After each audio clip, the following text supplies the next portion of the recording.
starting with UTI, and today we're going to have an introduction into the concept of UTI from the perspective of the laboratory. Okay? So by the end of my discussion with you today, you should be able to say something about the epidemiology and the different approaches to classification of UTI. Then the microbiology in terms of the organisms that are usually associated with this clinical condition, and the peculiarity of the most common agent that is associated with this condition, the pathogenesis, the predisposing factors, how the patient can present, and the investigation. So most of what I'm going to say, my emphasis is going to be on how to collect the urine sample, because this is what guides your therapy. So how do you collect the samples? What are the types of samples that you can send to the lab? And then how do we make a sense out of what we have? And of course, the concept of sterile pyuria. So this is my outline. So as a form of introduction, UTI is a common infectious condition worldwide. Uncomplicated community-acquired UTI are caused by uropathogenic E. coli, the UPEC strain, in most cases.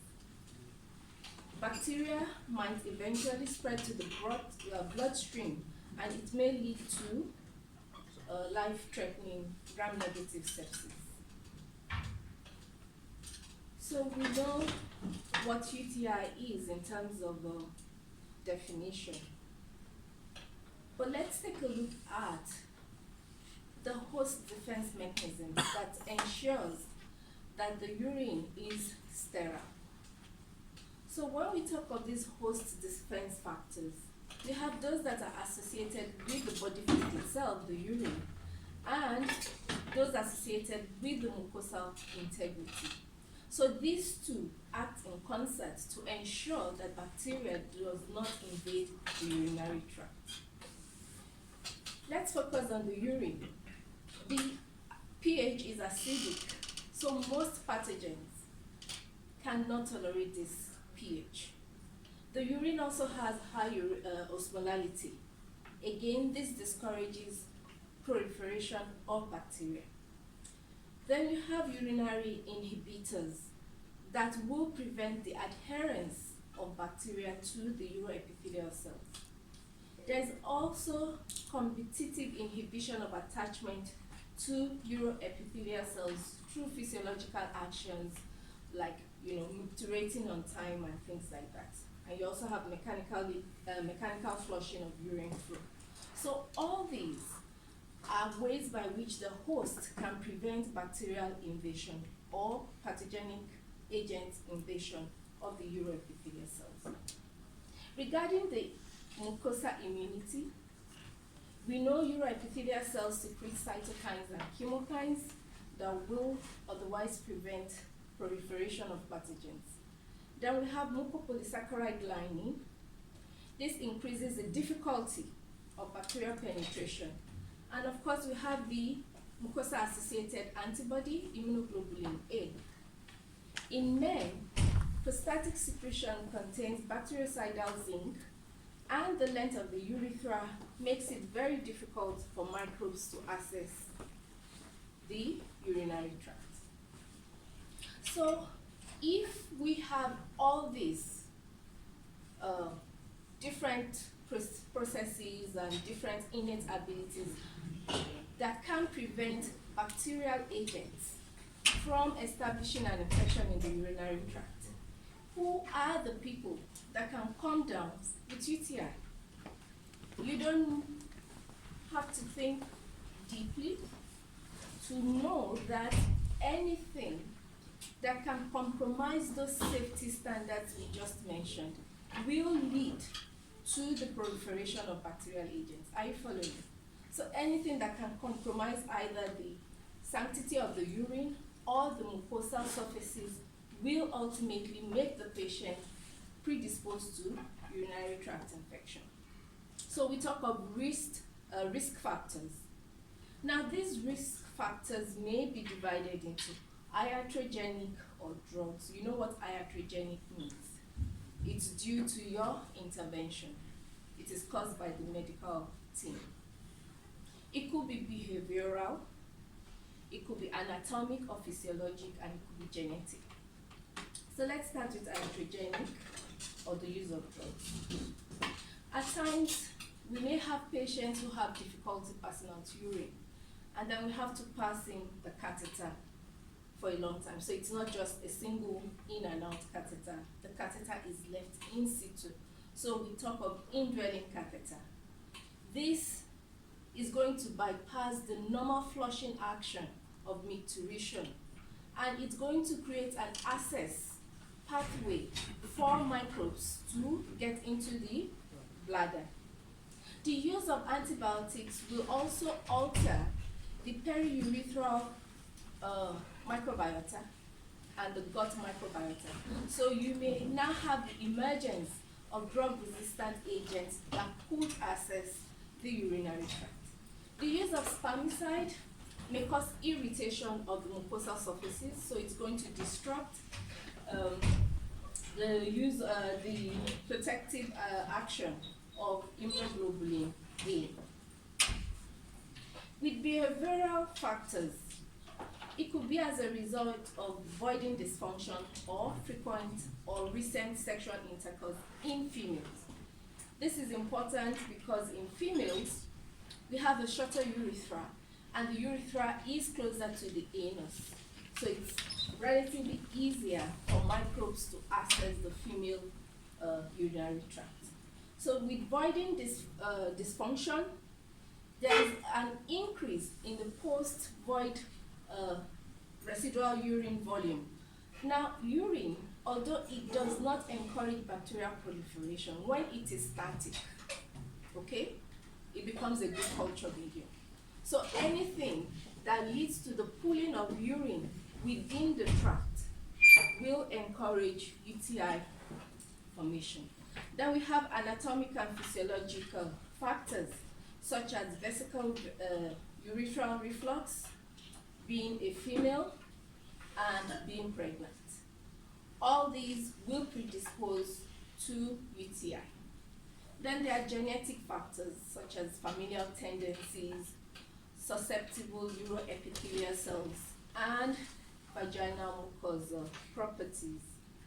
All these may encourage some microbes to invade the urinary tract.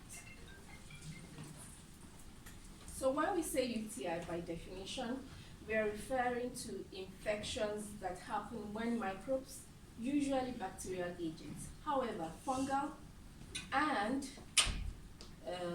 parasitic agents may lead to UTI. So when these microbes, when they access the urethra and they infect the urinary tract, then we talk of UTI. These invading microbes are usually endogenous, so they are from the patient's flora. The problem is there is a translocation from their normal habitat to the UTI, to the urinary tract.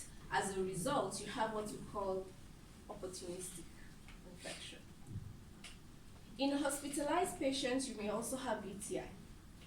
If they are on catheter, because that's a device that is going to bypass the normal protective mechanisms. And in these patients, because you now have a foreign body, you may have exogenous microbes, okay, that are involved in the infective process. The infection can also affect several parts of the urinary tract. The most common is the bladder, so we refer to that as cystitis. And you can also have kidney infection, which we refer to as pyelonephritis. Yes? The pyelonephritis is kind of like, let's see, down up, like from the UTI or from the sepsis? We're going to discuss that, okay? But it's a good question. Now, the incidence of UTI varies with the age of the patient. Within the first year of life, male babies are at a higher risk of developing UTI because they can have congenital malformations involving the genitourinary tract, like posterior urethral valves.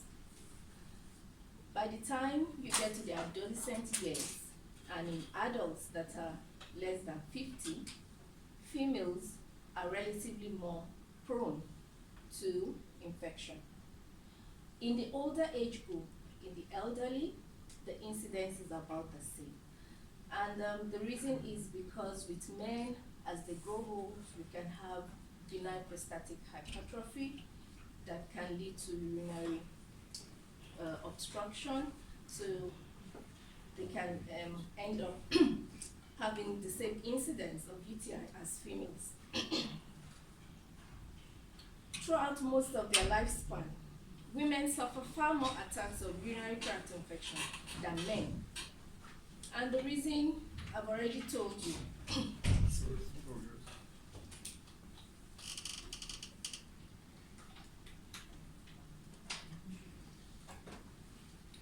The reason I've already told you. They have shorter urethra relative to the male, and the opening of the urethra is proximal to the anus.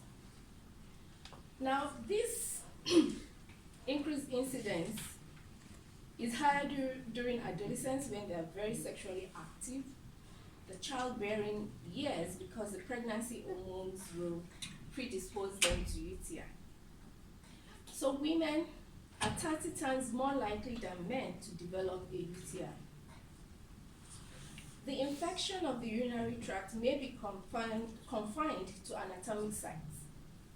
So we can start with urethritis, which, strictly speaking, is considered as sexually transmitted rather than UTI.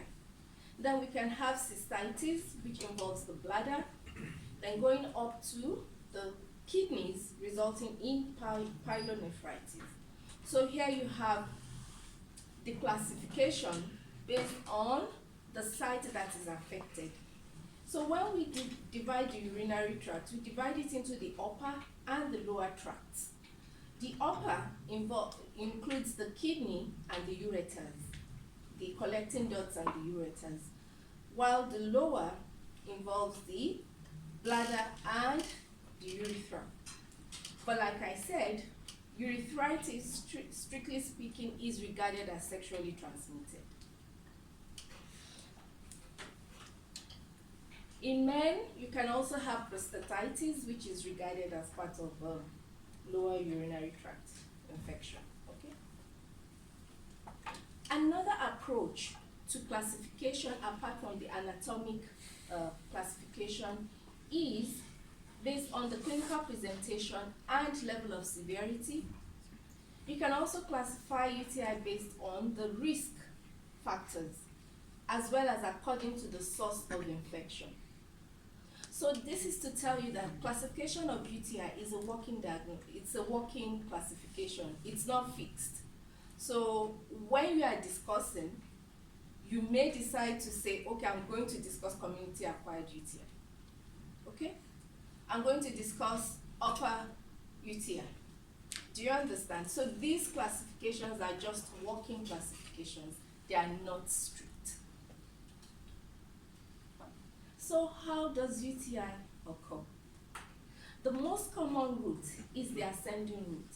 And for this particular slide, there is a note section that explains what I'm going to discuss. So the usual thing, if you recall from your POD lecture, when we talk of an infective process, it starts with colonization. And colonization cannot occur without attachment. So the organism must be able to attach to the site, colonize it, replicate, and then start causing trouble at those sites. So contamination of the periurethral area with a uropathogen from the gut is usually the first step. Now remember that we said for a community-acquired infection, most agents are endogenous. So they are from the patient's own flora. And usually it's from the gut or from the skin. So when you have contamination, And these organisms are able to attach at this periurethral site. That means that they can colonize that area, they start to replicate. Escherichia coli, which is the most common agent, is motile.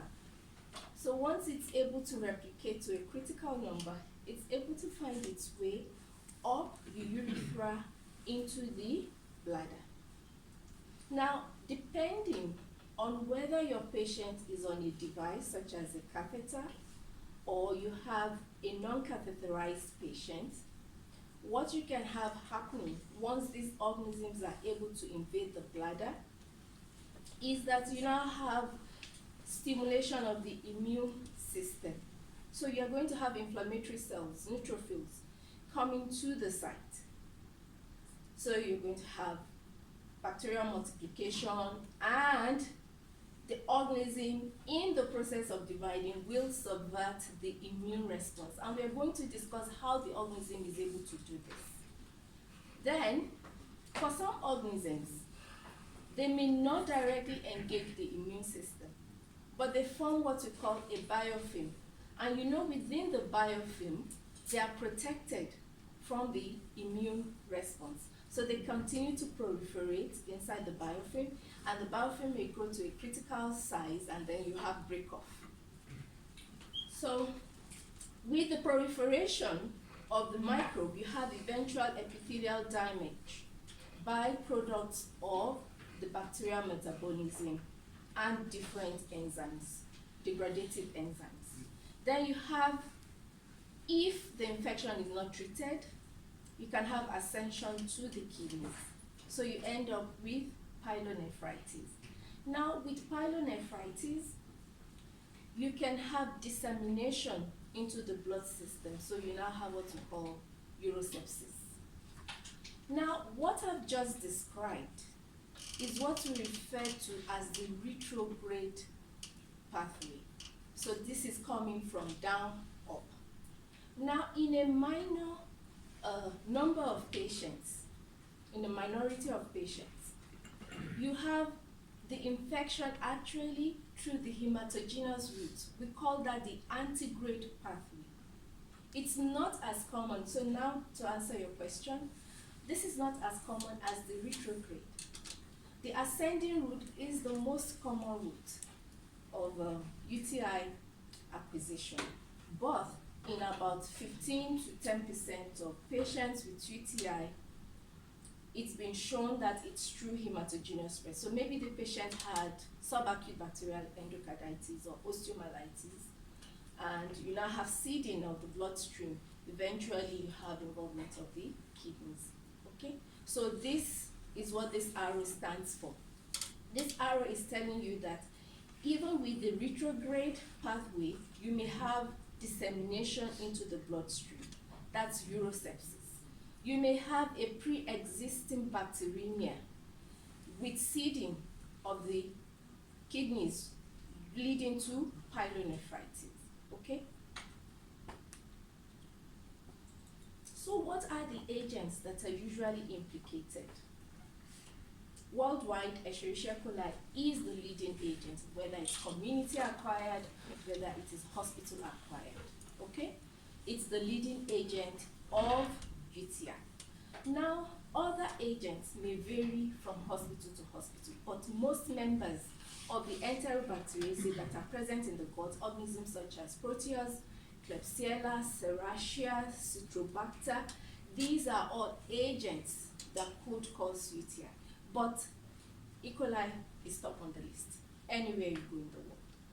If you go somewhere and you're saying it's not E. coli, you have to have a very good reason why it is not E. coli, or else nobody will believe you. Fungal agents may also cause UTI. Most fungal infections of the kidney and bladder are due to Candida albicans and other non-albicans Candida species. Okay? Other fungal agents can rarely involve the kidney as a result of disseminated infection. So it must have been a systemic fungal infection involving the kidneys. But when we talk of retrograde infection, it's possible for Candida to do that. Okay? So now let's discuss the microbiology of uropathogenic E. coli. Uropathogenic E. coli is a distinct class of E. coli. They are quite different from the commensal E. coli that we find in the gut. And that's why they are given that name, to describe them, to emphasize the point that they are different from the commensal E. coli. So remember all those protective mechanisms we discussed, urine and mucosa, factors that discourage pathogen proliferation. For E. coli, uropathogenic E. coli to be a successful pathogen in the urinary tract, it is armed with certain virulence factors. You still remember what virulence factors are, right?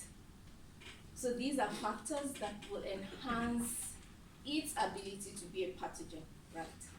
So you have those that we classify as adhesins, and you know what this means, right? What do you think the adhesins will mediate? Attachment. Very good. So the organism is ready to hang on to the urinary tract. Then it produces certain toxins which either dismantles the immune response or damages the mucosal cells. Then you also have other factors that are designed to evade the immune system, and you have those that are associated with iron acquisition. So let's look at these virulence factors one after the other.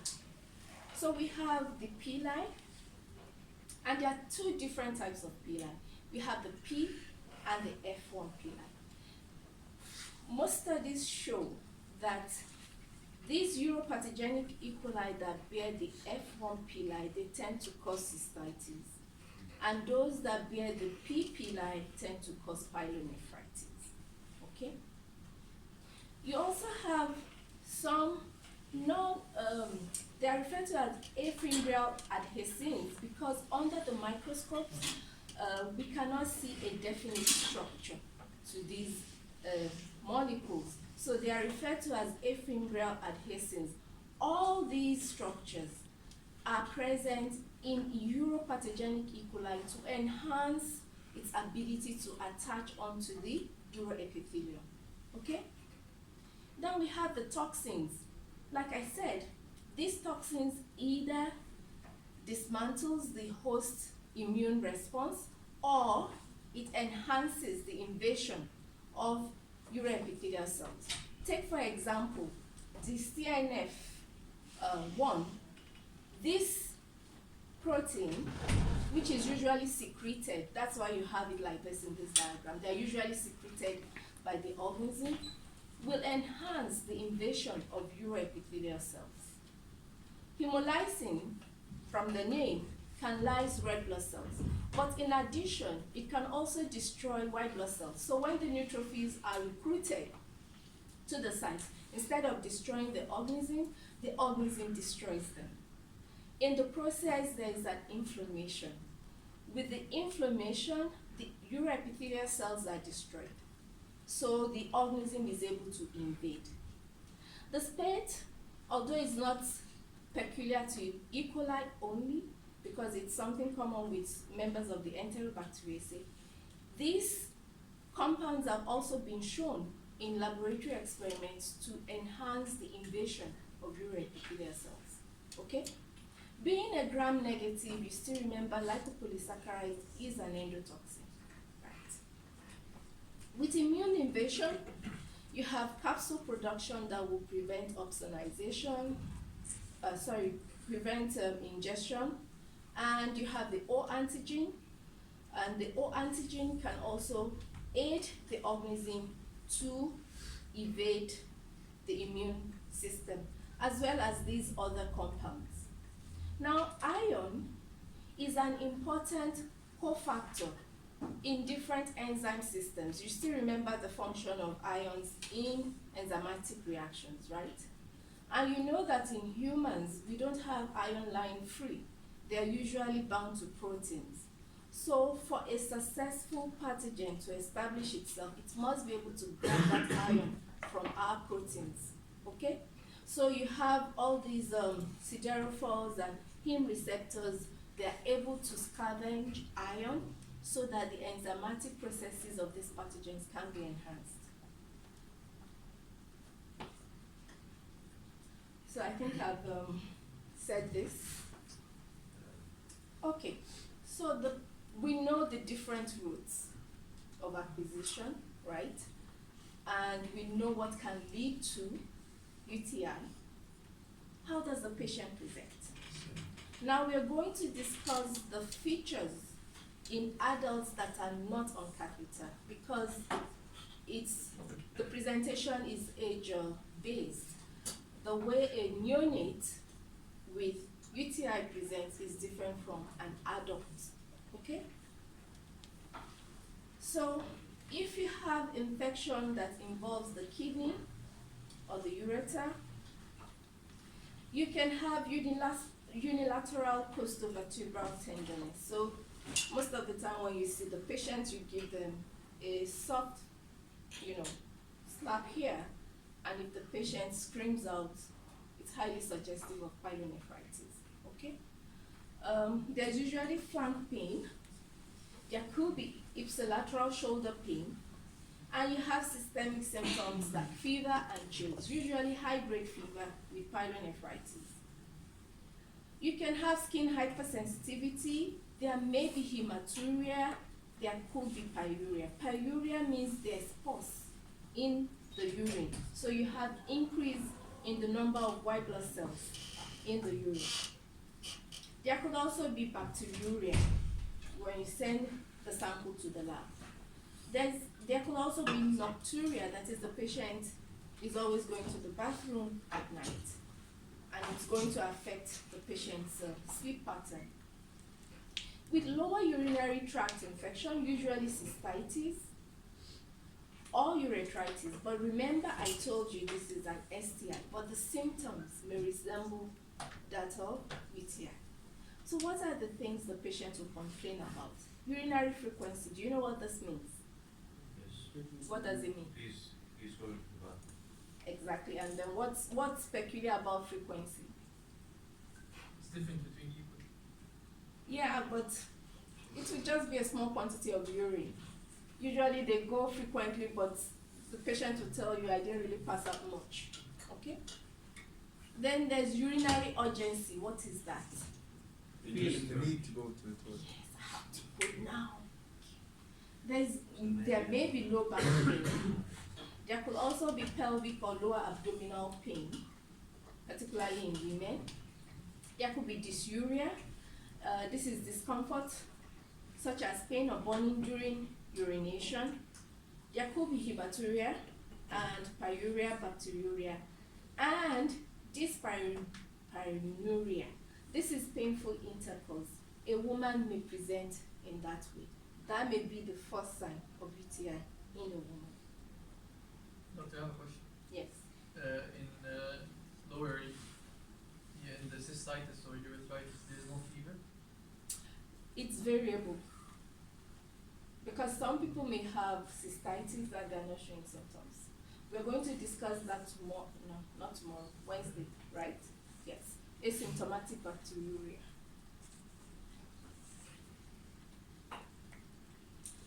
Okay, so you saw the patient. You're thinking it's UTI, but there are other differentials. It could not, it could be UTI, it could not be UTI. So you need your laboratory to help you. So how does the lab help you? The help comes from the sample you send to the lab. So you must send the appropriate sample. So in this case, urine is the most appropriate sample to send. However, remember that in a small number of patients, you can also have hematogenous spread. So the organism is actually coming from the blood, the antegrade route. So occasionally you may want to send blood for blood culture. Now, what are the indications for urine culture? When do we decide that this patient needs to have the sample cultured? So you saw the patient and you think it's complicated UTI. What is complicated UTI? Both ways. Both ways. That's the process. But what do we mean by complicated UTI? If a man presents with UTI, it doesn't matter whether his immune status is normal or not. He's a man. He's coming with UTI. It's regarded as complicated. Okay? A woman who's had like 3 recurrent episodes of UTI is regarded as complicated. A pregnant woman with UTI is regarded as complicated. A patient on catheter. Okay? So these are examples because it's no longer the business as usual. Okay? If you've treated the patient using drugs that the suspected agent is susceptible to and there's no resolution of symptoms, then it's regarded as complicated UTI. So types of urine samples that you can send to the lab. We have what we call the clean catch midstream urine. This is English language, there is no science in this. What does clean mean to you? What does clean mean? Not contaminated. Sterile. Very good. Not sterile. Unsterile. It's not sterile, but it's not contaminated, or at least you've reduced the level of contamination. And you are catching it. What does that tell you? Contain it. Pardon? Contain it. So you're going to have like a receiver. Cover. Thank you. And it says midstream. After What the is that first in between? Thank you. So it's so easy to understand what this means, right? So it's convenient and it's easy to collect. But the only downside is the risk of contamination is relatively higher compared to the other methods. Okay? Now we have the suprapubic aspirate or suprapubic tap. This is about the best sample you can send to the lab. It has low risk of contamination, but it is invasive, so you really have to weigh the benefits and the risk. Then you can have the catheter specimen urine in patients who have some form of obstruction, outlet obstruction. So there are 2 types. You have the in and out, in which you're going to pass the catheter just for the purpose of collecting the urine, and then you're going to remove it. And you have a sample from a patient who is already on a catheter. Okay? Now the one in red is what we're going to discuss because it's the convenient one and it's easy to collect. So you have this handout that explains the procedure. Okay? I'm not going to go through it because it's self-explanatory. But there are certain things I want you to note. You have to emphasize to the patient not to open the sample container until he or she is ready to pass the urine. Okay? Because you don't want it to be contaminated. Also inform the patient to drop the sample immediately in the lab. Okay? The other thing that you should also take note of is that after explaining the procedure to either the male patient or the female patient, you ask the patient to repeat the instructions because you want to be sure that the patient knows what to do.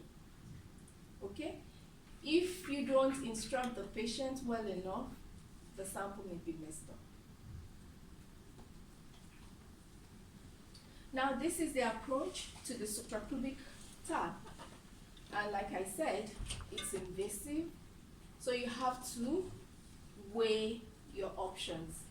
It's usually recommended in neonates at times to have a very good sample. With a catheter in a patient who already has an indwelling catheter, there are certain things you should note. We do not collect from the urine bag because the urine bag already has microbial flora. It's already contaminated, okay? So don't ever collect a catheter specimen from the urine bag. Rather, when you pass the Foley's catheter, there is usually a collection pot. So what you normally do is you're going to clamp the catheter so that you can have damming of urine, so it doesn't go to the urinary bag. Are you following? Then you're going to wipe the collection pot with sterile alcohol pads to reduce contamination, and you're going to use a sterile syringe to aspirate the urine, and then put it in sterile containers and send it to the lab. You may enter the urine bag if it is full. Okay? So now this is the main gist of my talk with you. How do we handle urine in the lab? Remember that the periurethral orifice has its own microbiota. So there is no way, even with a clean cut urine specimen, there is no way you're going to have a sterile sample. Okay?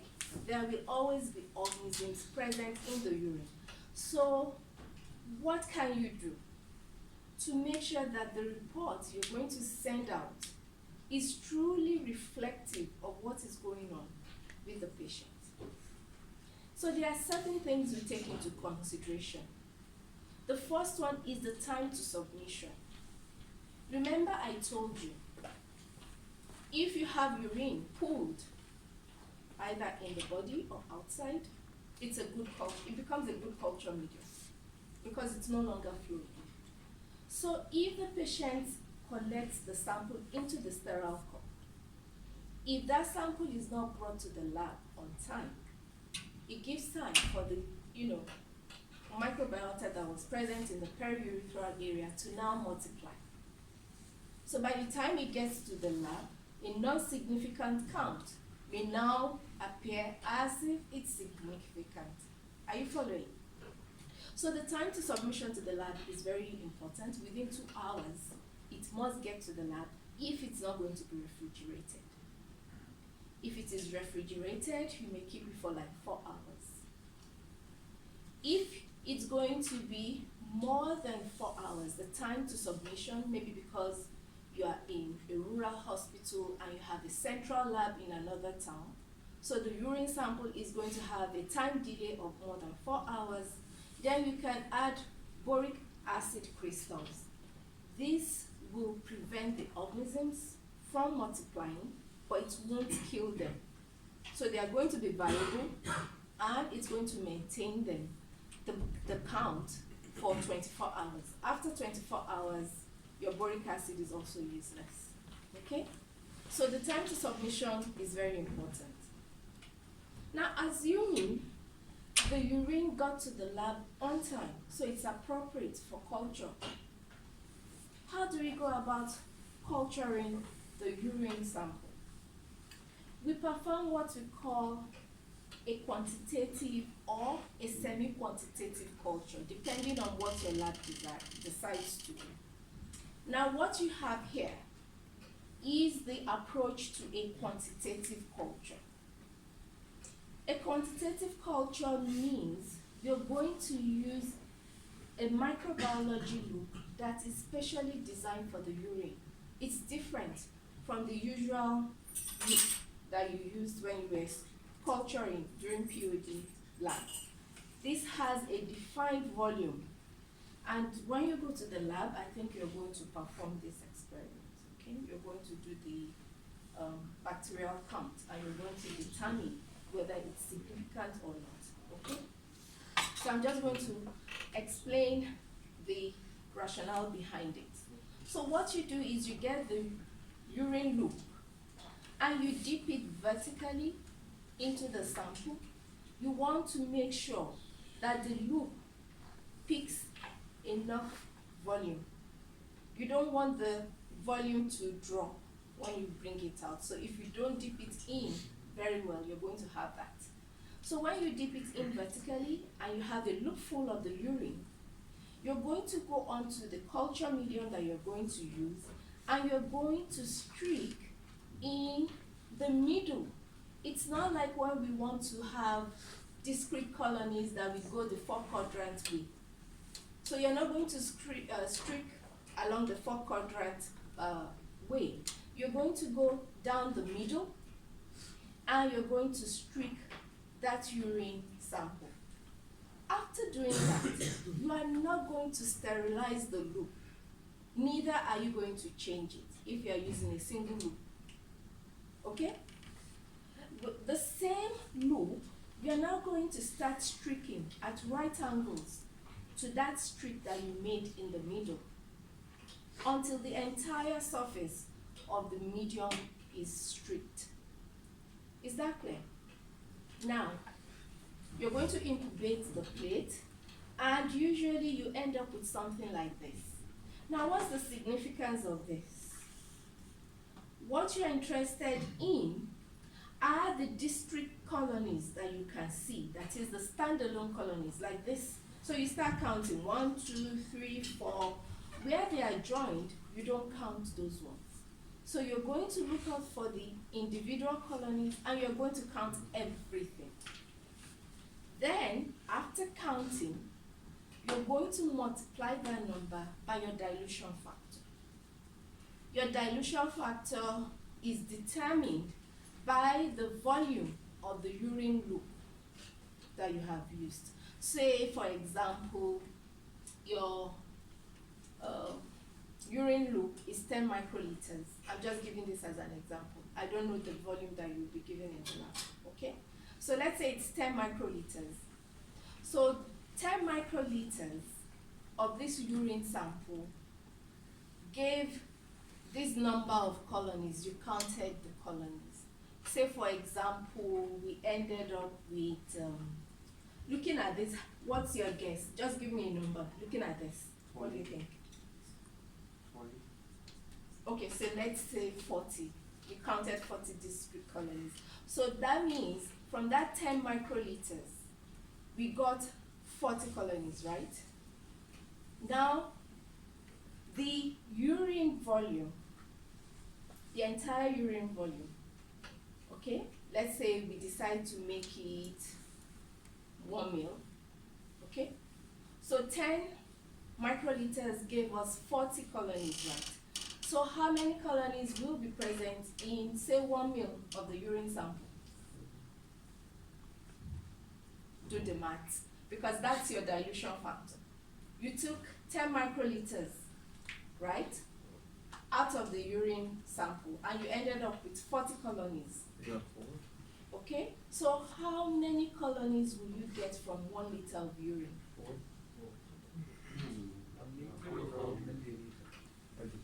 400. Get 4 How many microliters do you have in 1 ml? 1 minute, 140. 1 ml. 1 ml. How many microliters do you have in 1 ml? 1,000 liters in a Okay, so 10 mils, 10 microliters gave you 40, right? 40 colonies. How many colonies will be present in 1,000 microliters? That's the question. 4,000. Baby. 400. What's your multiplying factor? By 4, 1 by 10. What's your multiplying factor? 1,000. You're going to figure it out in the lab. But that's the approach. That is the approach. Are you following? Are you following? What's the answer? You're going to figure it out. You're going to have your lab. I'm not going to tell you. So figure it out. So that's the way. That's the way we go about it in the lab. Okay? So why are we interested in the number? Now, if the interpretation of urine culture is a complex process and it varies from lab to lab. Okay? Determining what colony count represents true infection from contamination is the utmost importance and is related to the patient's clinical presentation. So this is telling you that a value does not apply to everybody. So the patient, if I see a pregnant woman, my colony count may be lower than what I would expect in a non-pregnant woman. Because the pregnant woman is already at risk. She has complicated UTI. Are you following? So in the lab, what we're trying to do is, am I dealing with a true infection or is this a contamination? Okay? So generally defined as, when we say UTI in the lab, it's generally defined as significant growth of the uropathogen. So it must be an agent that we know is associated with UTI. Okay? However, there are different significant growth criteria for different clinical samples. So let's quickly go through that. Now, criteria for classification of UTI by clinical syndromes. Because like I said, there's no one size fits all. You have to define what you're dealing with. So if you have acute, uncomplicated UTI in a woman, the laboratory features that can make you define that sample as UTI, representing UTI, is that you have 10 or more than 10 white blood cells per cubic mm. Or when you counted the organisms, like we just did, and you multiplied by your dilution factor, you have about 1,000 or more microbes per mil. That is diagnostic of the UTI. In this group of patients, acute, uncomplicated UTI in a woman. So she's not pregnant. She's not had any UTI before. Okay? Now, if you have acute, uncomplicated pyelonephritis, what you look out for in the lab, the presence of white blood cells, and you have a cutoff value. And here, you can see that you need about 10,000 or more microbes to make a diagnosis. Okay? If you have complicated UTI and UTI in men, a value of more than 10 or 10 white blood cells per cubic mm, and now you find 100,000 cells or more, bacterial cells. That is significant. Bacteriuria. Are you following?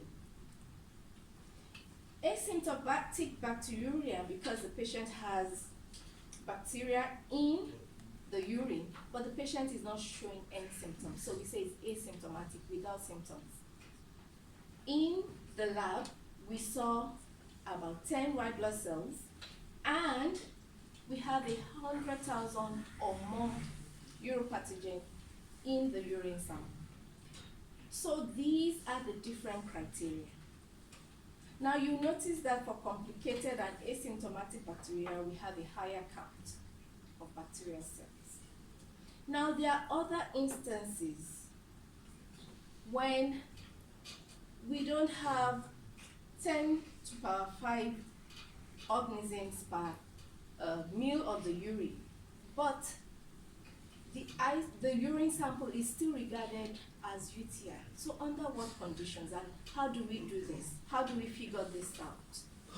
Now we talk about the results. That is, you cultured the urine and you did the colony count, and you had these results. These were the types of specimens or the associated clinical conditions that came, with the request. So you have a clean catch midstream urine, or you have a patient with suspected pyelonephritis, acute cystitis, asymptomatic bacteriuria, or it was a catheterized patient. So you had, 10 to the power 4 or more colony forming units per mil. This is not up to 10 to the power 5, right? But because of the associated condition, pyelonephritis is a serious condition. If you don't manage it appropriately, the patient can end up with renal failure, the patient can end up with urosepsis. So you don't want that to happen. Although you don't have 10 to the power 5, this is still considered an important value. So in this case, complete means you're going to identify that agent and you're going to perform susceptibility tests. Are you following? So that's what a complete workup means. Now, you had a count of just 1,000 colony forming units per mil. And it's just one organism. That's because at times you can have mixed group. So it's just one organism that was isolated in that urine sample. And the conditions associated with the sample is that you have a symptomatic male, or you have a catheterized sample, or you have a patient with acute urethral syndrome. Now, with symptomatic males, you are worried because ideally a man should not have UTI. So if a man comes down with UTI, it's regarded as complicated already. So you want to be sure, what organism am I dealing with? So you have to identify the organism and you have to perform the susceptibility test. Okay? Now there are situations in which you have more than 3 organisms or just 3 organisms, and then you don't have a predominating organism. That is, the colony count is more or less the same. It's like you have equal number of organisms. In that situation, it doesn't matter where the sample is coming from.